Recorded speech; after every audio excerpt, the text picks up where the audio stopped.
साहेब, आपण संतोष देशमुखच्या प्रकरणात जी कणखर भूमिका घेतली, मला सगळ्या जणांना विनंती आहे, जी मुख्यमंत्र्यांनी संतोष देशमुखाच्या खून प्रकरणात कणखर भूमिका घेतली ती जेवढ्यांना आवडली तेवढ्यांनी दोन्ही हात वर करा।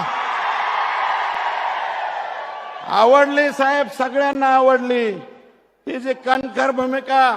आणि तुम्ही जे म्हणले ना, मी कुणालाच सोडणार नाही, त्याच्यावरती सगळ्या जनतेचा विश्वास आहे।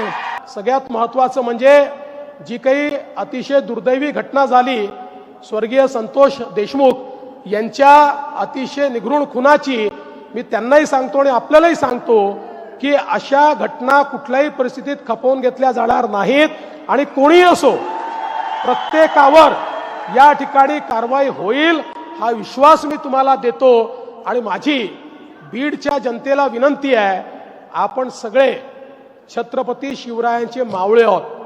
छत्रपती शिवरायांनी 18 पगड जातींना एकत्रित करून स्वराज्याची स्थापना केली। आपल्यालाही अशाच प्रकारे सगळ्यांना एकत्रितपणे या ठिकाणी नांदायचं आहे आणि एक नवीन बीड आपण तयार करू।